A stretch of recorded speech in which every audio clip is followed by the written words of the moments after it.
What up? Pardon me. It's your boy Coach White checking in with you again. Salute, salute.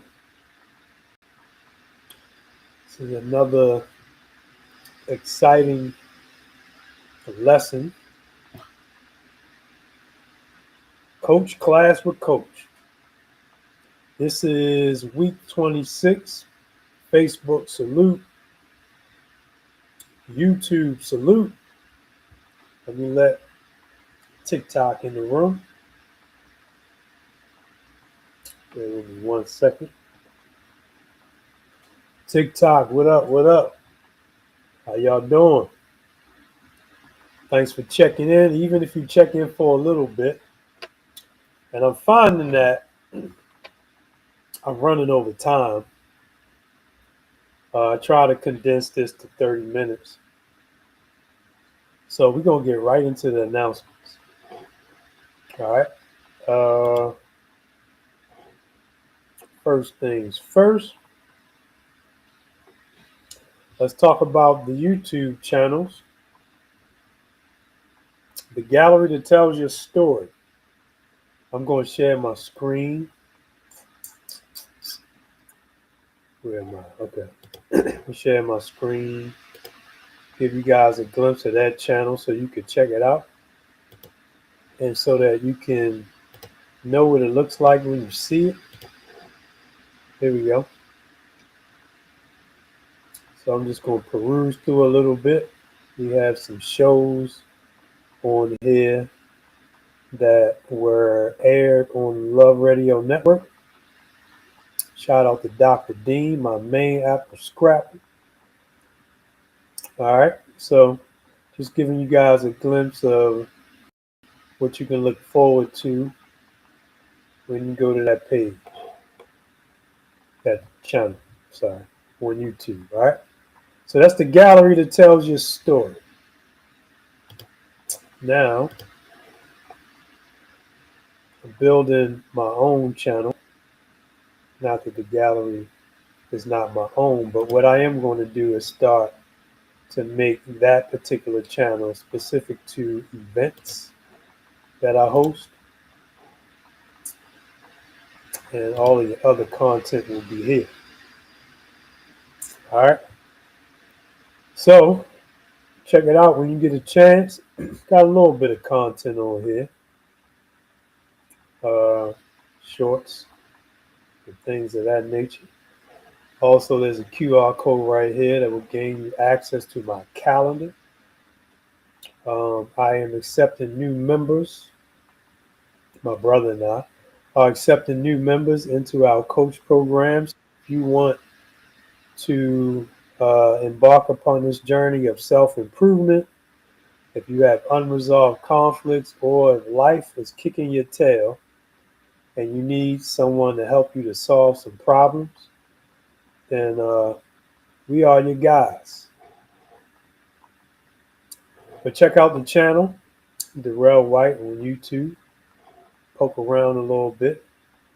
Let me know what you think. All right. What else we have here? Books for sale, y'all. We have 3 Christian fiction novels. The first is I Do, I Did, and It Didn't. Again, that's a 4-way project with myself, my brother Rock, Anastasia, and Taisha. Salute to them. We had fun with these projects, with that particular project. That is available on Amazon and Kindle, so check that out.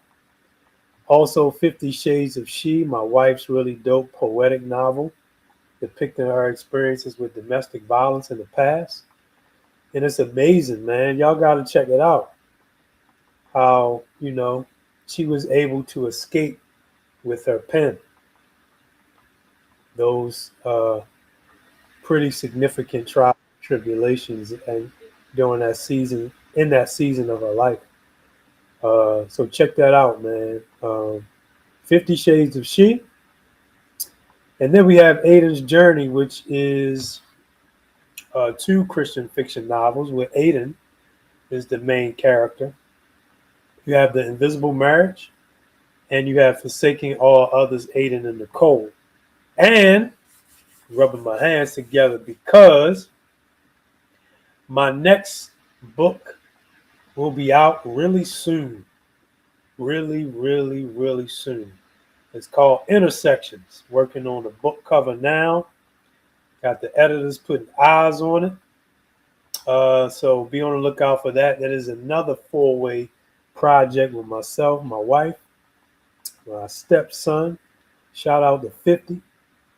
And my main man, Dax.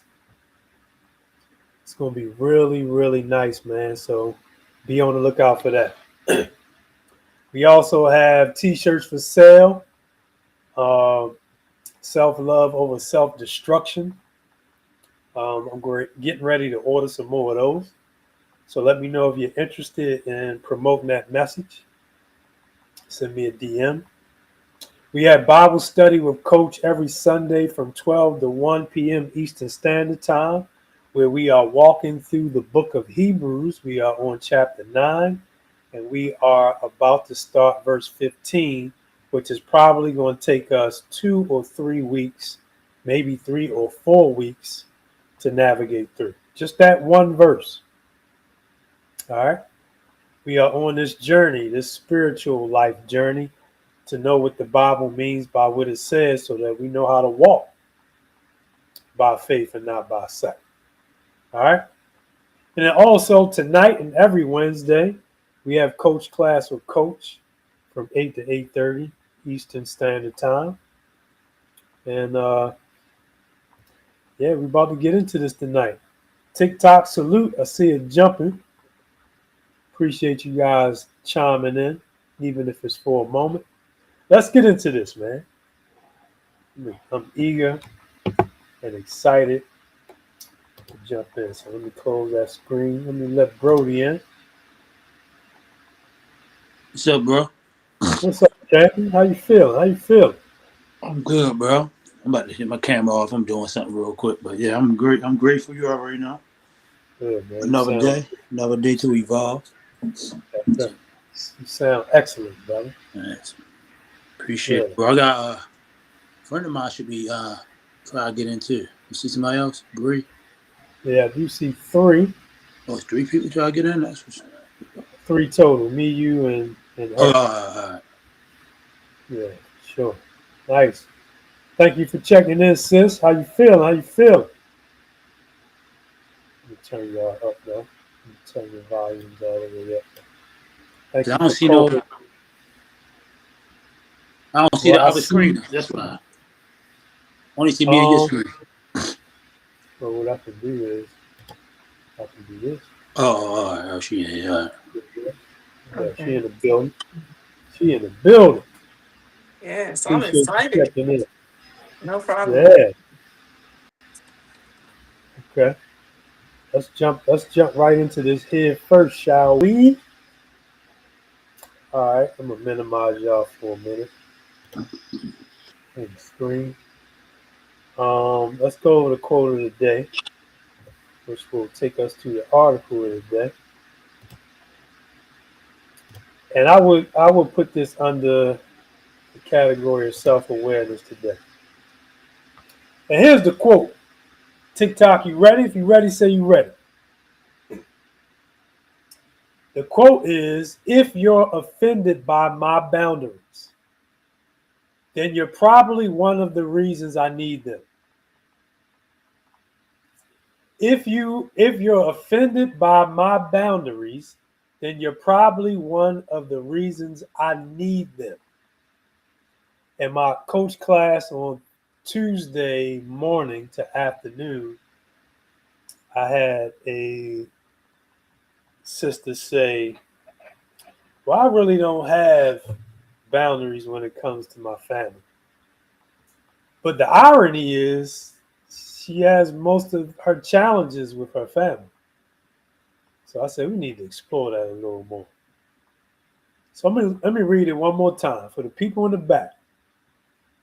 If you're offended by my boundaries, then you're probably one of the reasons I need them. All right, let me stop sharing that. Let's go into the article of the day, which I think you would like as well. The article is titled, Why Setting Family Boundaries Triggers You and What Helps. Why setting family boundaries triggers you and what helps. All right. So I'm not going to read it in its entirety, but I will let you guys know that I'm reading from Psychology Today, which is my favorite resource. Psychology Today. If you're not invested in that, please do. Then we have therapistaid.com. That is another great resource. And then we have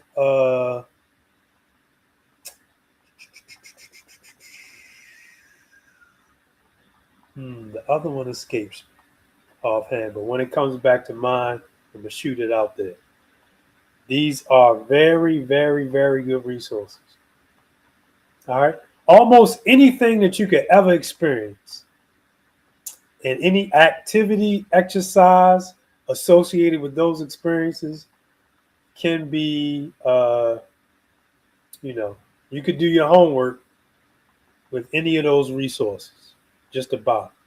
I think the other one is, let me not speak. I'm gonna pull it up later. Another resource that you guys could tap into as well, if you haven't already, is TED Talk. They have a lot of good information on TED Talk, so you can put in, something that you're having challenges with on YouTube and type in TED Talk, and there may be a really good presentation on there for you to check out. All right, so let's learn together. Why setting family boundaries triggers you and what helps. All right, so the first part of this, and shout out to Sharon Martin, who is a social worker, a licensed clinical social worker. She says, setting boundaries with your family can stir up old emotional wounds. All right. There's a section here that says, what are boundaries and why are they important? Boundaries are the invisible lines we draw to define acceptable and unacceptable behavior. They encompass how much of ourselves, we share emotionally and physically, how much time we dedicate to others, and how we expect to be treated.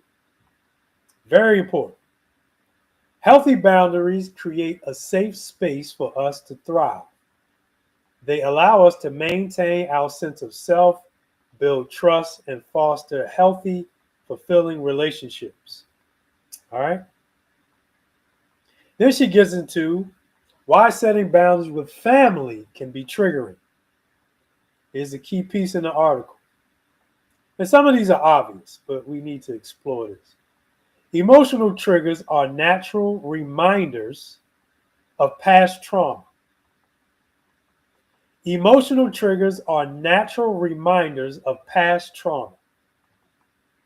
A specific tone of voice, a hot button issue, or even a smirk or eye roll can transport us back to a time when we felt unsafe, unheard, or unloved by our families. All right. These triggers, she says, can be particularly strong when setting boundaries with your family of origin. All right. Setting boundaries with family can be particularly triggering for these reasons. This is what she notes. Number one, family history. Your family of origin shapes your understanding of relationships and intimacy. If our upbringing involved criticism, guilt trips, or emotional manipulation, setting boundaries can be challenging, as it may disrupt the familiar dynamic and evoke fears of rejection or conflict. Then she mentions enmeshment. Enmeshment. In some families, boundaries are blurred or non-existent. I know a lot of clients like this. A lot of clients that I'm thinking about who, because of their mental health challenges, are adults that still live at home. And they are very, very dependent of their families. And the line is blurred in terms of where the boundaries need to be set. But as it pertains to enmeshment, there might be an unhealthy level of emotional dependence where personal space and individuality are sacrificed for the sake of family unity. Setting boundaries in an enmeshed family can feel like you're severing a vital connection and being disloyal. And that's a big one. Some people don't feel a need to set boundaries in a enmeshment family dynamic because they feel like they will be being disloyal. You know, all they've done for me, living at home and so on and so forth. And they, because of those reasons, they don't set boundaries. But boundaries are important. And then she mentions guilt and obligation. We're often conditioned to believe that family relationships supersede personal needs. Setting boundaries can induce feelings of guilt and a sense of obligation to prioritize your family over yourself. All right. So here's some common triggers when setting boundaries. With family. While everyone has unique triggers, this list can help you identify situations, people, and behaviors that may elicit strong responses. The first one she mentions is bringing up the past. Bringing up the past. Discussions about past hurts or conflicts can be emotionally charged, especially if they haven't been fully resolved, and can reactivate old wounds. And then there's invalidation. An eye roll or comment like "no one cares what you think" can remind you of times when your family disregarded your feelings or needs. And then she mentions guilt trips. Some families rely on guilt to manipulate family members. Hearing phrases like "after all we've done for you" can trigger a sense of obligation and make it difficult to say no. And then we have overstepping boundaries. Overstepping boundaries. If a family member has a history of disregarding your needs and requests, attempts to set boundaries around these issues may trigger a power struggle. And then we have unrealistic expectations. Families can often have unspoken rules about how members should behave. Attempting to break free from these expectations can trigger feelings of disappointment or disapproval. And then we have criticism. If you were frequently criticized, even gentle feedback may trigger shame or inadequacy. And then there's rejection. Having your boundaries dismissed can reactivate fears of being rejected or disowned by your family. So then she identifies strategies for managing emotional triggers. Number one, the first step to identify your triggers is that you have to be self-aware. Look for overreactions, and this is where your journaling is going to come in. So I'm going to pull up my chalkboard in the end so that we could give you some kind of template for how you can organize your journal. But the first step is, to be self-aware. We have to identify what your triggers are. In a lot of my one-on-one sessions, I find that people don't even know what their triggers are. So what I've been doing with people is having them to journal, and the journals are interactive. So just to give you a clear picture, people bring their journals to the session, right? And we take a look at specifically the notation of when your moods shift. That is something that we need to hone in on. She says, look for overreactions where emotions feel stronger than the situation warrants, right? Or underreactions, which are a lack of response when one is needed, such as suppressing feelings or not speaking up. Very important, all right? Physical sensations is something that we need to keep in mind as well, like a racing heart, sweaty palms, and things of that nature, which could also be cues, she mentions, that you're emotionally triggered. All right. Number 2, take a break. Step away from the triggering situation to cool off. Right. Nothing wrong with taking the time out and saying, hey, look, I need to get myself together. And then when you separate yourself, she mentioned breathing exercises, taking a deep breath, inhale deep, exhale out, doing some reflection on your own, and then returning when you're ready, so that you're not as emotionally triggered going in. Number 3, validate your emotions. Validate your emotions. Acknowledging your feelings, such as, I'm feeling overwhelmed right now, allows you to respond thoughtfully rather than reacting to the trigger. All right. Number 4, release physical tension. Engage in physical activities you enjoy to release stress. Very, very, very important. So that's a part of self-care. All right. Go to the gym, swim, some people go and relax in the sauna, schedule a massage. My wife and I, we go to the stretch zone once a week. So we get stretched out, gives you a chance to relax, you feel more flexible. I know every time I get off the stretch board, I feel about 10 years younger. So self-care in that regard is critical, and it helps you to release some physical tension.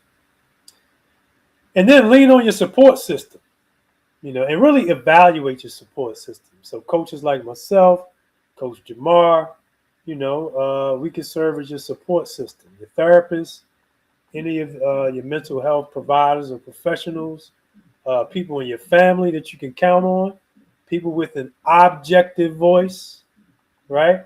Not people that's always on your side, but some people that can give you an objective view and that are right in the middle. They should be really upgraded, if they haven't been, to your support system. And then be prepared, she mentions. Anticipate potential triggers and rehearse your responses. We're going to go over that in a minute, during once we go to the chalkboard. All right. Communicate your needs.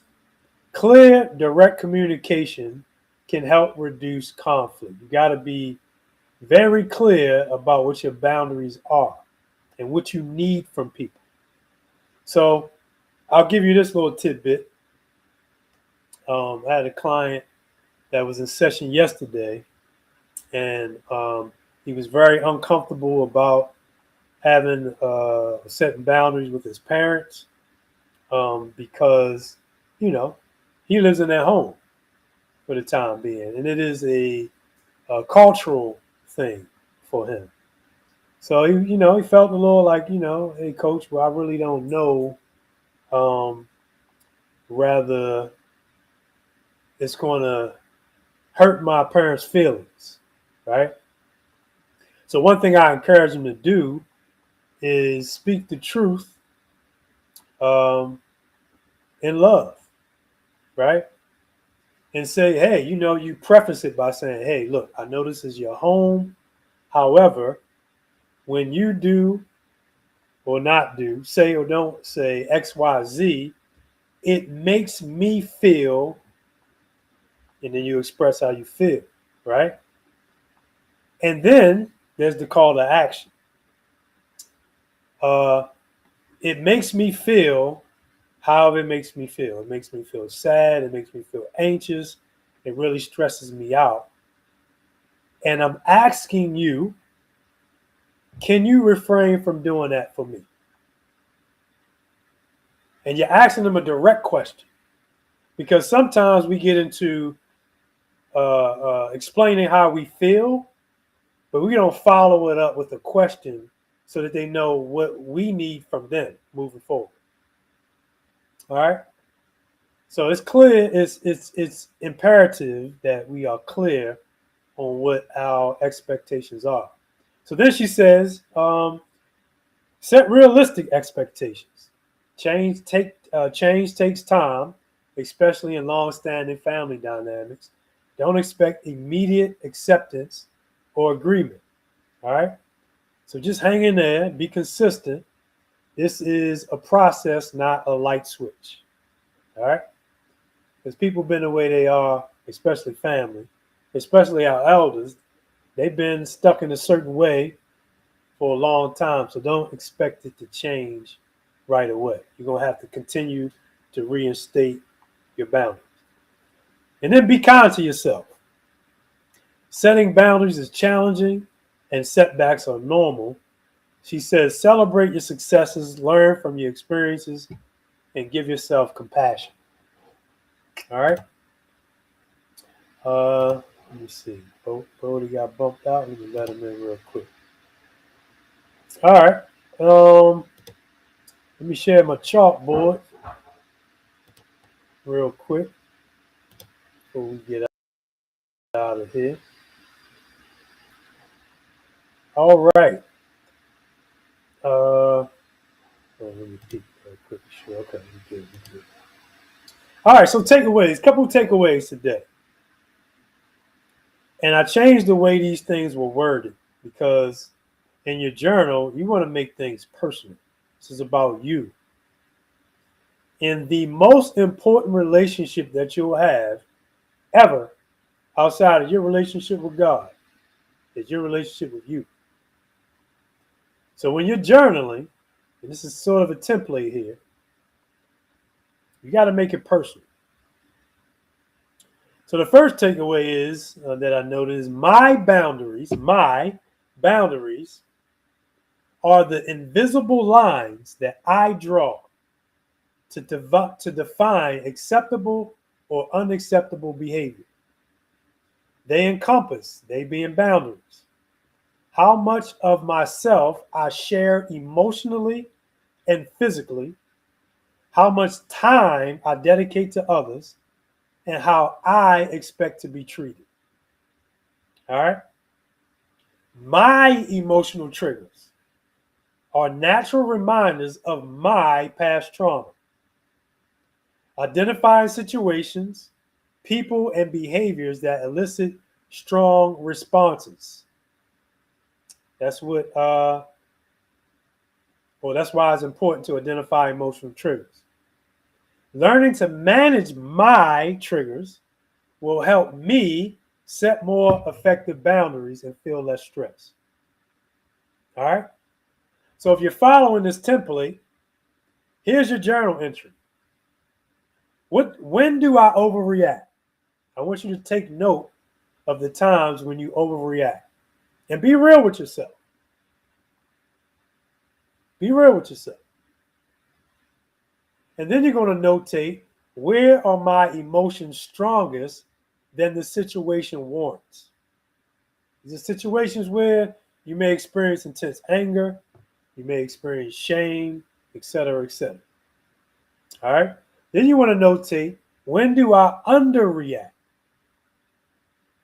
Which is clear, when I lack responses when one is needed, right? This is when I'm suppressing feelings, for example. This is when I'm not speaking up. And then I want to notate, when do I experience physical sensations? Like a racing heart, sweaty palms, jitters, whatever, because these could be cues for when I'm emotionally triggered. And then we have a call to action. Call to action. This is what you are going to act out. This is where your practice comes in. Your training, your self-training, self-improvement training. You are going to anticipate potential triggers from these individuals, and you're going to rehearse your responses out loud. All right? Anticipate potential triggers and rehearse your responses out loud. And then you're going to also practice communicating your boundaries clearly and assertively using I statements. Practice communicating your boundaries clearly and assertively using I statements. All right? That is the template. So in my journal, this is how I have it set up. I got my takeaways from the article, just a couple. I have a journal entry where I'm going to literally take time because I love myself and I promote self-love over self-destruction. I'm going to take some time and spend some quality time with myself answering these questions. And then I'm going to complete my call to action, where I'm going to anticipate potential triggers. I'm going to rehearse my responses. I'm going to, and I say I should have said my. Let me change that. Hold on. Anticipate potential triggers and rehearse my responses. Practice communicating my boundaries clearly and assertively using I statements. All right. All right.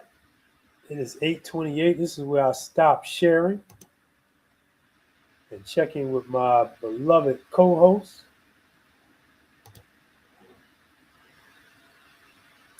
And ask you guys, let me blow you up for a minute on the screen. Split the screen in 3. I'll get you guys feedback. Anything you want to add? Something you heard, something you thought about. Anything you want to add to this before we close out? We talked about this a lot. So, just from experience, how important setting boundaries are for yourself. You know what I'm saying? It's not for the other person, for yourself. If you don't, it just shows your self-worth. And it's like strengthening your self-worth, I would say that. Help you define what's acceptable, you know what I'm saying? And and without them, what they say, healthy people tend to accept boundaries. People that want control normally have a problem with boundaries. So I think they're very important. You got to set boundaries, you have to, with family, friends, whoever it may be. Yeah. They help you.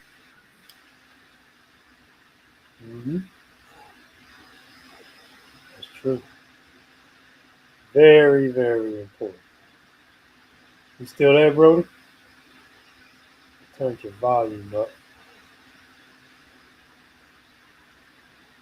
Okay.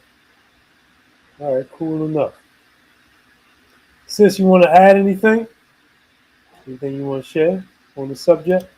Yes, I will add. I really didn't have any boundaries for myself, but once I put those boundaries in place, it eliminated unnecessary stress. And when you don't have boundaries, you tend to be like a people pleaser. So people that lack boundaries, they want to please everybody. And it's hard to say no because I find myself saying yes when I really want to say no. But when I actually do what they're asking me to do, it's just so much unnecessary stress. So I said this year I would say no. I'm sorry, I'm not able to do that. I can no longer overextend myself. So Healthy boundaries is something you have to have for Yeah, sure. Definitely absolutely. have to have it. Yeah, thank you so much. Thank you This for was choosing. Thank you for choosing you. yes, this was really good. Really, really good. Thank you so much for sharing. Yeah, no problem. Thank you. Excellent. All right. Cool enough. All right, Brody, you still there? I don't know what I'm doing. Oh, I'm getting the wrong button. You probably got to jump back on. All right. There it is. You hear me, bro? Yeah, brother. Yeah, I was talking, but I could hear you and everything, but you couldn't hear me no more. I don't know what happened. Oh, okay. Yeah, yeah. I turned you up, and then I don't know what happened after that, but Oh, yeah. Which the last thing I heard you say was, we talked about this before. You went into the spill, and you said setting boundaries is important, and yeah, no, it's just like yeah, just for your self worth. You know what I yeah, mean? If you don't, nah. You know what I'm saying? It leads you. It's like a snowball effect. yeah. So it's like Hmm. important to set boundaries for yourself. And it's like be honest. Don't because of course be kind. I always say be kind, have courage, and be kind. But it's not about anybody else. It's Yeah, about yourself. So you can't be absolutely. worrying about what everybody else worrying about, thinking about, or how they feel. That's what they need to figure out. But you got to set boundaries for yourself to help protect yourself and your peace. Um, Absolutely. so they're very important. Yep. Appreciate your feedback, man. But Always. Thank you guys for being my co-host today. We're gonna close out. TikTok salute. Thank you for checking in. See you guys next week. Peace. All right. Facebook, YouTube. See you guys next time. Thank you for checking in. All right.